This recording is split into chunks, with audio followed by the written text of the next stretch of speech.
Hello everyone, welcome back बच्चों। सो आज से शुरू होता है हमारा फोर्थ अटेम्प्ट, अगस्त अटेम्प्ट जेई मेंस का। मॉर्निंग शिफ्ट का ये सोल्यूशन है। बहुत सारे क्वेश्चंस वी हैव अरेंज्ड, है ना। काफ़ी सारे बच्चों से यहाँ पर क्वेश्चंस मिल गए। कोई एक दो क्वेश्चन होगा जिसके ऑप्शंस ऊपर नीचे होंगे, तो उससे कोई ख़ास फ़र्क पड़ेगा नहीं। अगर आप एक क्लास 11th के स्टूडेंट हैं तो आपको यहाँ पर बहुत कुछ सीखने को मिलेगा, किस टाइप के क्वेश्चंस आगे आते हैं। क्लास 12th के स्टूडेंट हैं तो आप इसको as a JEE main paper solve करो। जो जो टॉपिक्स आपके हो गए हैं उनको सॉल्व करो अभी के अभी। एंड अगर आप नीट के एस्पिरेंट हैं तो आपका भी एग्ज़ाम आने वाला है, एनटीए ही पेपर बनाता है। तो आप देखना यहाँ पर पोटैश एलम और एपेटाइट, इन सब के फार्मूले पूछे गए हैं। तो जो मैंने फार्मूले वाली वीडियोस बनाई हैं वो वीडियोस को जाके आज ही देख लेना, मेटलर्जी वाली वीडियो एंड फार्मूले वाली वीडियो। सो फार्मूले डायरेक्टली पूछे जा रहे हैं एंड अगर आप उनको डायरेक्टली आंसर कर दोगे तो विद इन सेकेंड्स आपके आंसर्स आ जाएंगे। ठीक है, मेरे अकॉर्डिंग फिजिकल केमिस्ट्री और ऑर्गेनिक केमिस्ट्री बहुत ही ईजी है इस शिफ्ट में। इनऑर्गेनिक के कुछ क्वेश्चन ऊपर नीचे हैं थोड़े से, but overall paper is very very easy. ठीक है, चलिए स्टार्ट करते हैं। लास्ट में आपको खुद ही पता चल जाएगा पेपर है कैसा। सो मेमोरी बेस्ड पेपर है ये। सबसे पहला question, number of 4f electron in Gd+2। चार ऑप्शन दिए हैं, हम एटॉमिक नंबर भी दिया है। वाओ, मैंने आपको तो ऐसे बताया है कि अगर आपको एटॉमिक नंबर भी नहीं पता तब भी आप आंसर कर सकते हो। मैंने क्या बताया था आपको? लालू, शीला, प्रमोद एंड पम्मी, सम्मी, यूं, गुदगुदाई। नंबर भी बताया था आपको 1 3 4 5 6 7 7। तो Gd होता है आपका 64 है ना, ये तो 54 तो यहाँ से हो गया। ठीक है, अब क्या बचा? 4f 5d और 6s। यहाँ बताया था 2 इलेक्ट्रॉन डाल दो, यहाँ 54 हो गया। ठीक है, यहाँ 7 हो गया। सो 54 + 7 + 2, एक इलेक्ट्रॉन बचा, वो यहाँ पर आ गया। +2 में 2 इलेक्ट्रॉन चले जाएंगे तो 4, यहाँ से ये 2 इलेक्ट्रॉन चले गए तो क्या बचा? ये बचेगा Xg54 4f7 5d1। तो ऑप्शंस भी देख लो आप, बढ़िया से मैच करता है। पहला क्वेश्चन धूम धड़ाका, बढ़िया से हमारा आंसर आ गया है। Moving with the confidence towards the next question.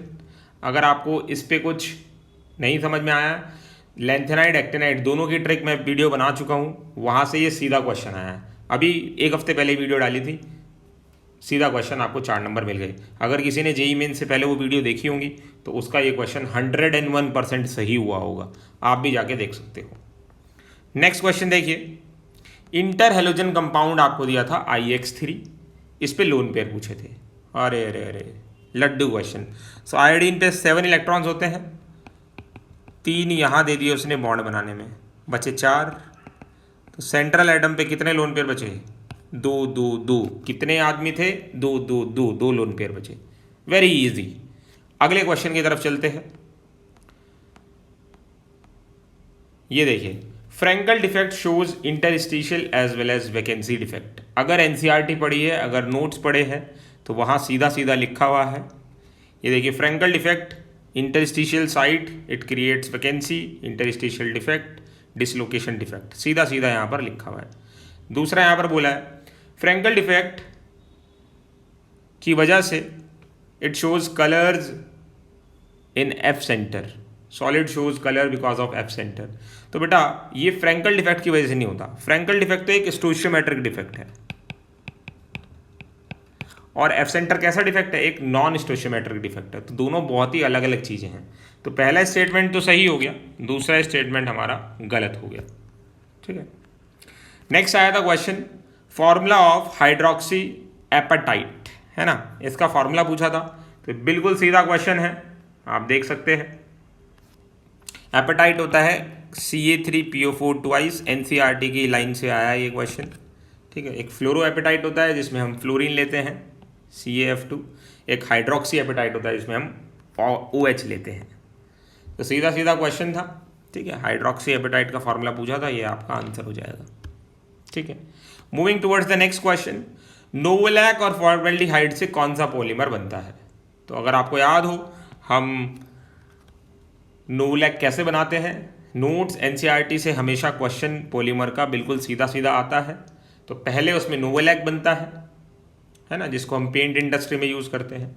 और फिर उसमें और अगर हम फॉर्मेल्डिहाइड डाल दें तो हमें क्या मिल जाता है, हमें मिल जाता है बेकेलाइट। बिल्कुल सीधा क्वेश्चन है, easiest cross linked polymer bakelite बन जाता है, जिसको हम इलेक्ट्रिकल स्विचेस बनाने में भी पहले यूज़ किया करते थे। नेक्स्ट क्वेश्चन फिजिकल केमिस्ट्री का क्वेश्चन है, मोलैरिटी निकालनी है, कैपिटल एम निकालना है और हमें मोलैलिटी दी है, डेंसिटी दी है। तो मोलैलिटी हमें 3.3 मोलल सॉल्यूशन बोला है, तो इसका मतलब क्या हो गया, अगर मैं 1 kg सॉल्वेंट ले लूँ, है ना, तो उसमें मेरे पास मोल्स कितने हो गए सॉल्यूट के मोल्स हो गए 3.3।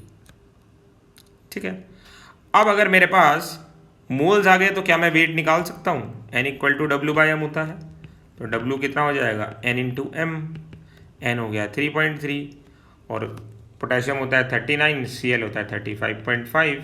थोड़ा बहुत कैलकुलेशन करोगे, अप्रॉक्सीमेशन भी कर सकते हो, ठीक है, 75 × 3 करके। सो यहाँ से आपके पास क्या आ जाएगा, वेट आ जाएगा सॉल्यूट का।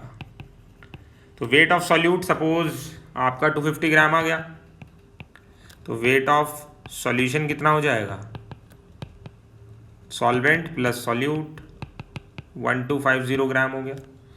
और डेंसिटी ऑफ सॉल्यूशन किसके इक्वल होगी, weight of solution upon volume of solution, है ना।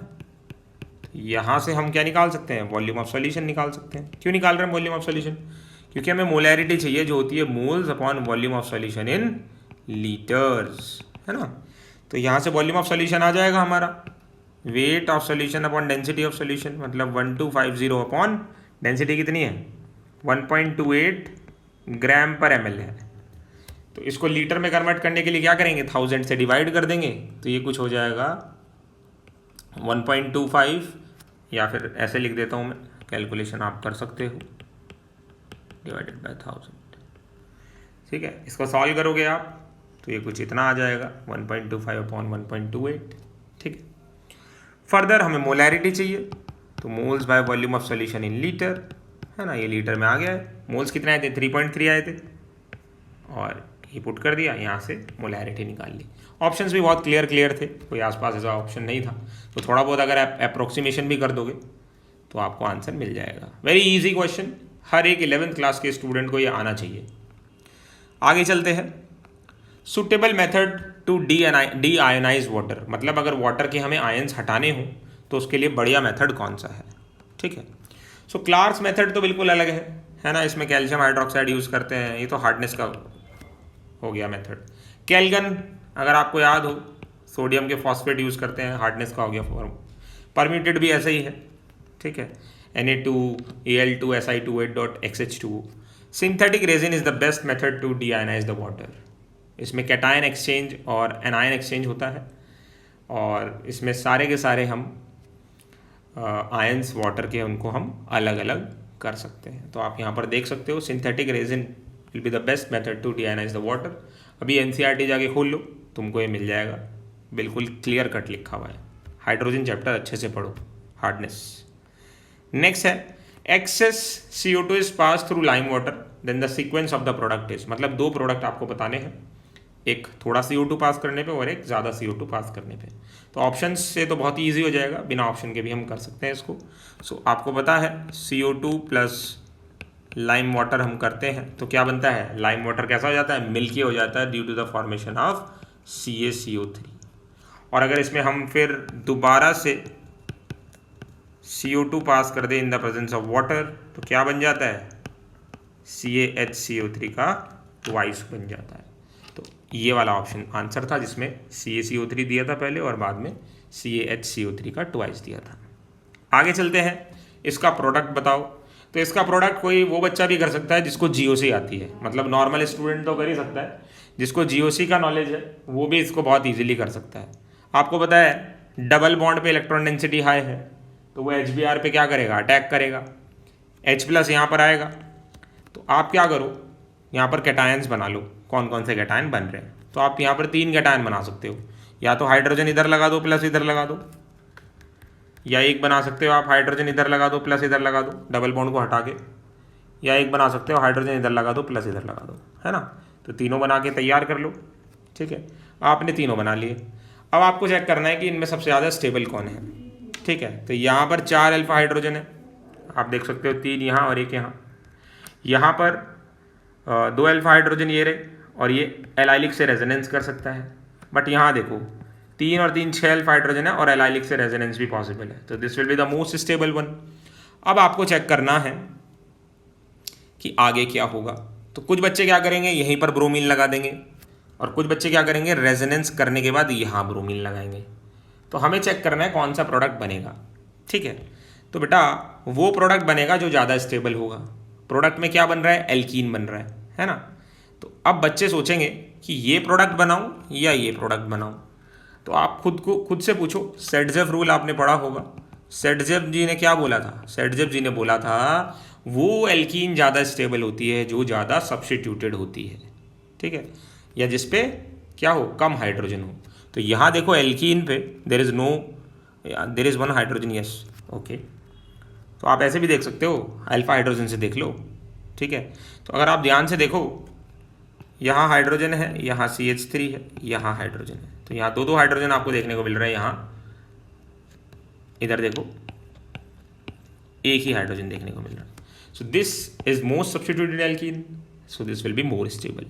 तो ये तो मैंने उनके लिए बताया जिन्होंने GOC पढ़ी है। बाकी जिसने पूरा रिएक्शन मैकेनिज्म अच्छे से पढ़ा है वो तो डायरेक्टली इसको सॉल्व कर सकता था। तो very very easy organic chemistry, बिल्कुल नोट्स का क्वेश्चन आया है। For adsorption of a gas, इनमें से कौन सा ऑप्शन सही है। अगर एड्जॉर्प्शन ऑफ गैस की बात करें हम, तो कौन सा ऑप्शन सही है।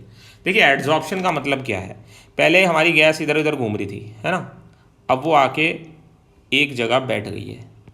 तो आप सोचो, पहले जब इधर उधर घूम रही थी उसके अंदर एनर्जी ज़्यादा थी, अब एक जगह बैठ गई, स्टेबल हो गई, एक जगह बैठ गई तो उसकी एनर्जी कम हो गई।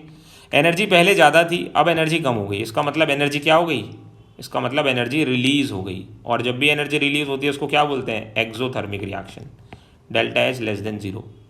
पहले रेंडमनेस ज़्यादा थी, अब एक जगह आके बैठ गया, रेंडमनेस कम हो गई। पहले रेंडमनेस ज़्यादा थी, अब रेंडमनेस कम हो गई। तो पहला ऑप्शन बिल्कुल सही हो गया हमारा, ठीक है। आगे चलते हैं, सीधा सीधा नोट्स NCERT, सीधा सीधा क्वेश्चन।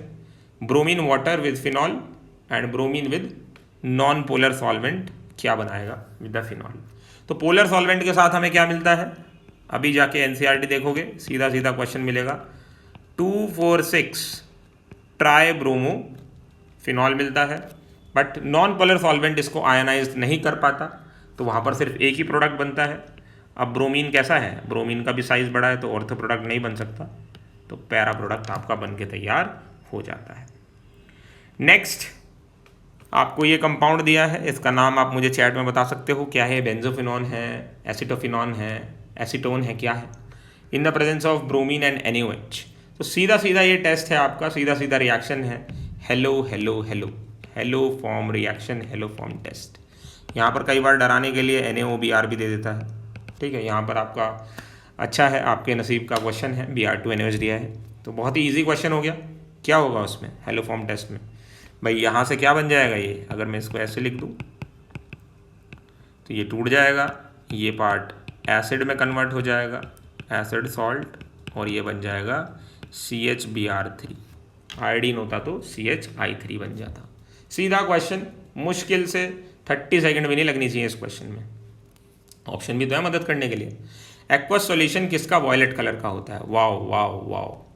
तो अगर आपने क्वालिटेटिव एनालिसिस पढ़ा है तो ये आपको पढ़ाया गया होगा, सोडियम नाइट्रोप्रूसाइड वॉयलेट कलर का होता है सीधा। ये तो ब्लड रेड कलर है, SCN आ गया, और ये रेडिश ब्राउन और ये सब है, तो सीधा सीधा है अपना कौन सा, B ऑप्शन। आपको याद होगा सोडियम नाइट्रोप्रूसाइड होता है FeCN5NO, है ना, यहाँ 2- होता है। फिर जब इसमें हम S2- डालते हैं तो कुछ नहीं होता, बस ये सल्फर NO के पास आके बैठ जाता है और आपको बढ़िया सा वॉयलेट कलर दे देता है। सो इनऑर्गेनिक केमिस्ट्री बिल्कुल जो आपको पढ़ाया है वहीं से आई है, कुछ क्वेश्चन NCERT से नहीं है जैसे ये क्वेश्चन है, बट नोट्स में आपको ये बिल्कुल बिंदास मिलेगा, टिक किया हुआ है वॉयलेट, ठीक है। नेक्स्ट है कि इस कंपाउंड से ये बनाना है, तो कौन सा मेथड सही है। देखिए जो बच्चे अच्छे से प्रिपेयर करके गए हैं वो तो डायरेक्ट देख के बता देंगे, भाई हमें क्या चाहिए, COH और NO2 चाहिए, ठीक है। तो ये मेटा पोजीशन पे तो है नहीं NO2, पैरा पे है, तो हमारे पास ऐसा ग्रुप होना चाहिए जो NO2 को कहाँ लगाए, ऑर्थो पैरा पे लगाए, मेटा पे ना लगाए। तो अगर आप ये कराते हो डायरेक्ट तो मेटा पे लग जाएगा, मतलब डी ऑप्शन गया। NaCN कराते हो तो CN लगेगा, और बाद में वो फ्रिडल क्राफ्ट या फिर आपकी SN1 SN2 रिएक्शन नहीं शो करेगा, है ना। इन दोनों में से आपका आंसर हो सकता है, ठीक है। तो दोनों में ही पहले स्टेप में तो क्या होगा, ब्रोमीन लग जाएगा, ए ऑप्शन में भी और बी ऑप्शन में भी ब्रोमिनेशन हो गया। बट ए ऑप्शन में NaCN डाल दिया उन्होंने। अगर आप NaCN डालोगे तो आपने पढ़ा होगा कि जो अराइल हैलाइड होते हैं वो ना तो SN1 देते हैं ना ही SN2 देते हैं, तो यहाँ कुछ नहीं होगा, बाबा जी का ठुल्लू, ठीक है। तो यहाँ फिर हम क्या करा सकते हैं, अगर ए नहीं होगा तो आंसर इसका बी होगा। आप बिंदास यहाँ पर HNO3 डाल दो, HNO3H+, ठीक है, और आपका NO2 लग जाएगा पैरा पोजीशन पे, ये लग गया आपका NO2, ठीक है। फिर आप इसमें NaCN डालोगे, अब ये रिएक्शन हो जाएगी क्योंकि NO2 इलेक्ट्रॉन्स को पुल कर रहा है, तो यहाँ पर CN लग जाएगा, यहाँ पर ब्रोमीन है, और बाद में इसका हाइड्रेशन कर दो तो CN किस में कन्वर्ट हो जाएगा, COOH में कन्वर्ट हो जाएगा। बिल्कुल इजी क्वेश्चन, कोई इसमें ज़्यादा डिफिकल्टी नहीं है, बस आपको ये पता होना चाहिए कि अराइल हैलाइड्स SN1 SN2 नहीं देते हैं, रिएक्शन मैकेनिज्म का यहाँ पर यूज़ है।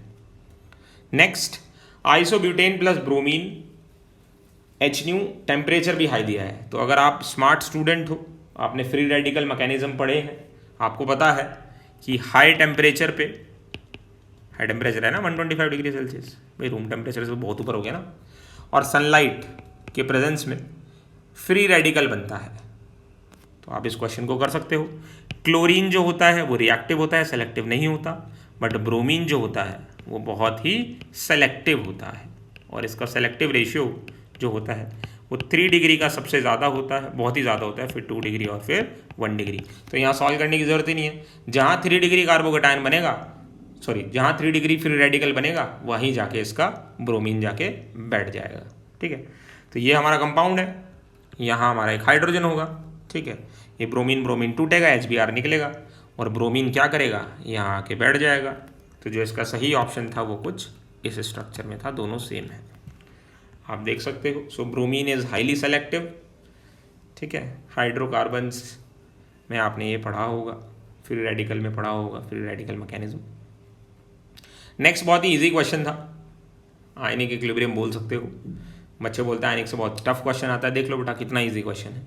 Strong acid weak base, strong acid है, इसका मतलब इसका pH 0 के आसपास होगा, मतलब 0 से 5, 4, 3 के आसपास होगा, ठीक है। मिथाइल ऑरेंज का pH रेंज क्या होता है, 3.1 से 4.5 के आसपास होता है, तो वहाँ पर हम इसको बिंदास यूज़ कर सकते हैं, बिल्कुल याद करा हुआ क्वेश्चन है। वीक एसिड स्ट्रॉन्ग बेस, मतलब इसका pH 9-10 के ऊपर ही होगा, ठीक है। तो यहाँ पर 8 to 10 वाला फिनोल्फ्थलीन हम बिंदास यूज़ कर सकते हैं। तो दोनों स्टेटमेंट हमारी यहाँ पर ट्रू हो गई, अगर क्वेश्चन में ऐसा ही दिया था तो। मेमोरी बेस्ड पेपर है ना, थोड़ा ऊपर नीचे हो सकता है। नेक्स्ट, ये तो बहुत बहुत इजी क्वेश्चन हो गया, नीट लेवल से भी बहुत ही ईजी हो गया, ठीक है। URMS पूछा है इन तीनों मॉलिक्यूल का एट कांस्टेंट टेम्परेचर। तो URMS क्या होता है, कोई भी बच्चा बता देगा, 3RT/m होता है, टेम्परेचर कांस्टेंट कर दिया, ये भी कांस्टेंट, ये भी कांस्टेंट, तो जिसका मास ज़्यादा होगा उसका URMS सबसे कम होगा। तो किसका मास ज़्यादा है, इसका मास ज़्यादा है, इसका 28 है, इसका 32, तो जिसका मास ज़्यादा उसका URMS कम, तो CO2 का सबसे कम, फिर O2 और N2 का सबसे ज़्यादा, क्योंकि N2 का मास कम है तो उसका URMS सबसे ज़्यादा होगा। बिल्कुल बढ़िया क्वेश्चन, मज़ा ही आ गया होगा देख के, है ना। नेक्स्ट, इस क्वेश्चन में देखिए, बोर्स मॉडल के अंदर, पहले मैं बोर्स मॉडल के अंदर लिख देता हूँ, आपने पढ़ा होगा ये Z/N होता है, ठीक है। अगर आप स्टेटमेंट 1 और 2 देखो, तो स्टेटमेंट 1 में बोल रहा है कि velocity of electron increases with the decrease in positive charge as the nucleus is holding electron not very tightly. तो ये तो बिल्कुल स्टेटमेंट गलत हो गया। क्यों गलत हो गया, देखिए जैसे जैसे पॉजिटिव चार्ज बढ़ेगा, पॉजिटिव चार्ज बढ़ता जा रहा है, तो मतलब साइज कैसा हो रहा होगा, साइज छुटकू होता जा रहा होगा, और अगर साइज छुटकू होता जा रहा है, ठीक है, तो न्यूक्लियस के पास आता जा रहा है इलेक्ट्रॉन, तो इलेक्ट्रॉन बिल्कुल तड़पने लगेगा, भागने लगेगा, उसको डर है कि कहीं वो न्यूक्लियस में ना गिर जाए, है ना, तो उसकी स्पीड क्या होगी, बोलो बोलो बोलो, बढ़ जाएगी, है ना। बट इसने पॉजिटिव चार्ज को डिक्रीज पूछा है, तो अगर पॉजिटिव चार्ज बढ़ रहा था, वेलोसिटी बढ़ रही थी, तो अगर पॉजिटिव चार्ज कम होगा तो वेलोसिटी क्या हो जाएगी, बोलो, पॉजिटिव चार्ज बढ़ने से बढ़ रही थी तो कम होने से कम हो जाएगी। इसने बोला इंक्रीज, तो पहला स्टेटमेंट बिल्कुल गलत हो गया। आप यहाँ से फॉर्मूले से भी डायरेक्टली देख सकते हो, जिसको फॉर्मूला याद है, पॉजिटिव चार्ज बढ़ रहा है ना, और अगर पॉजिटिव चार्ज बढ़ेगा तो साइज कम होगा, और साइज कम होगा तो वेलोसिटी भी कम होगी। तो फर्स्ट स्टेटमेंट बिल्कुल गलत हो गया। दूसरा, velocity of electron decreases with the increase in principle quantum number. पूछ रहा है कि n बढ़ाने से वेलोसिटी कम होगी क्या, बिल्कुल सही है, देख लो, n बढ़ेगा तो वेलोसिटी कम होगी ना, इन्वर्सली प्रोपोर्शनल। तो पहला स्टेटमेंट गलत हो गया और दूसरा स्टेटमेंट बिल्कुल सही हो गया। रिडक्शन पोटेंशियल किस किस चीज़ पे डिपेंड करता है इन चारों में से, बहुत ही इजी क्वेश्चन, ठीक है। तो आपको अगर ये चीज़ पता है कि सपोज ये मेरे पास मेटल सॉलिड है और मुझको इससे इलेक्ट्रॉन निकाल के मेटल एक्वस बनाना है, तो मैं कैसे करूँगा ये, पहले मुझे इसको आयनाइजेशन एनर्जी, अगर आपने पढ़ी होगी तो आपको पता होगा कि आयनाइजेशन एनर्जी हम तब डिफाइन करते हैं जब हम आइसोलेटेड गैसियस एटम बना लेते हैं। तो पहले हमें इसको गैसियस बनाना पड़ेगा, मतलब डेल्टा एच सब्लिमेशन, और वहाँ से अगर हम इलेक्ट्रॉन निकालेंगे तो आयनाइजेशन एनर्जी आएगी। और अगर इस गैस को मुझे एक्वस बनाना है तो मुझे पानी का इस्तेमाल करना पड़ेगा, मतलब हाइड्रेशन। तो यहाँ पर तीन चीज़ों का यूज़ हुआ है, शायद ये मतलब का इंटीजर क्वेश्चन था, तो तीन चीज़ों का यूज़ हुआ है इसमें, ये भी आया है, ये भी आया, ये भी आया। इलेक्ट्रॉन गेन एंथैल्पी कहीं पर भी नहीं आई है, तो इसका इंटीजर आंसर 3 हो जाएगा। Very easy. नेक्स्ट क्वेश्चन था, the ratio of water of crystallization present in Mohr salt and potash alum is. सीधा सीधा अपना वो PDF खोलो जिसमें कंपाउंड्स पढ़ाए हैं मैंने, वहाँ से आप बिल्कुल कंपाउंड्स याद करके जाना। स्पेशली जो बच्चे अभी आने वाले टाइम में पेपर देने वाले हैं वो, और जो नीट के लिए प्रिपेयर कर रहे हैं वो, सारे कंपाउंड अच्छे से रिवाइज करके जाओ 4-5 बार, ठीक है। सो मोहर सॉल्ट और पोटैश एलम में आपको वाटर मॉलिक्यूल पता होने चाहिए, फॉर्मूला ना भी पता हो तो भी बात बन जाएगी, बट आपको पता होना चाहिए। सो पोटैश एलम में 24 वाटर मॉलिक्यूल्स होते हैं, मोहर सॉल्ट में 6 होते हैं, ठीक है। मोहर सॉल्ट आता है ferrous ammonium sulphate, potash alum है आपका K2SO4 Al2SO4 thrice.24 H2O। दोनों को डिवाइड कर दो 6/24, सो 1/4 0.25 आ गया। इसको हम कैसे लिख सकते हैं, 10⁻⁻1 में लिखना है हमें, तो इसको मैं लिख सकता हूँ 2.5 × 10⁻⁻1, क्योंकि जब हम 2.5 को 10 से डिवाइड करेंगे, है ना, तो ये कितना हो जाएगा अपना 0.25 आ जाएगा। तो यहाँ से अगर आप इन दोनों को कंपेयर करोगे तो सिंपली 2.5 आंसर हो जाएगा। वेरी वेरी इजी, कृपया करके फॉर्मूले याद करके जाना बच्चों। नेक्स्ट है, which will dissolve in H2 and give colour. पानी में डिजॉल्व भी हो और कलर भी दे, ठीक है। तो ये 4 ऑप्शन दिए हैं, तो पहले तो कॉपर वाले को चेक कर लेते हैं, क्योंकि यहाँ पर तो Zn+2 है और +2 में 3D10 हो जाएगा, 3D10 मतलब नो कलर। यहाँ पर 2 क्लोरीन पे 2 माइनस, 2 कॉपर पे 2 प्लस, 1 कॉपर पे 1 प्लस, 3D10 4s1 होता है, तो ये 3D10 हो जाएगा। No unpaired electron, no colour. यहाँ कॉपर +2 है, 3D9, वाओ, तो यहाँ DD ट्रांजिशन की वजह से कलर भी आएगा और ये डिसॉल्व भी होता है पानी में। AgBr येलो होता है, कलर तो देता है, but AgBr is insoluble in water, ठीक है। AgBr is insoluble in water, तो आप ऐसे इस क्वेश्चन को सॉल्व कर सकते थे, ठीक है। सीधा सीधा इसका CuCl2 आंसर हो जाएगा, ग्रीनिश इन कलर। सो अभी हमने सारे के सारे मेमोरी बेस्ड क्वेश्चन जितने भी मेरे पास आए हैं सब अच्छे से कर लिए हैं। आई होप आपको बहुत अच्छे से समझ भी आए होंगे। अगर मैं पूरे पेपर का एनालिसिस करूं, मेरे अकॉर्डिंग सबसे इजी जो आया है वो ऑर्गेनिक केमिस्ट्री आई है, very very easy, direct notes और NCERT के क्वेश्चन थे। फिर फिजिकल, क्योंकि उसमें थोड़ा बहुत कैलकुलेशन रहता है, और इनऑर्गेनिक मेरे हिसाब से काफ़ी ज़्यादा याद करने वाली आई है, ठीक है।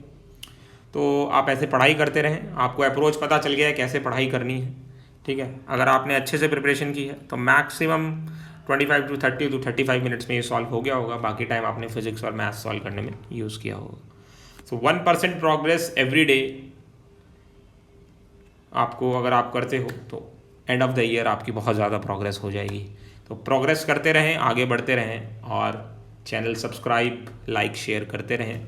फिर मिलते हैं बच्चों नेक्स्ट पेपर के साथ।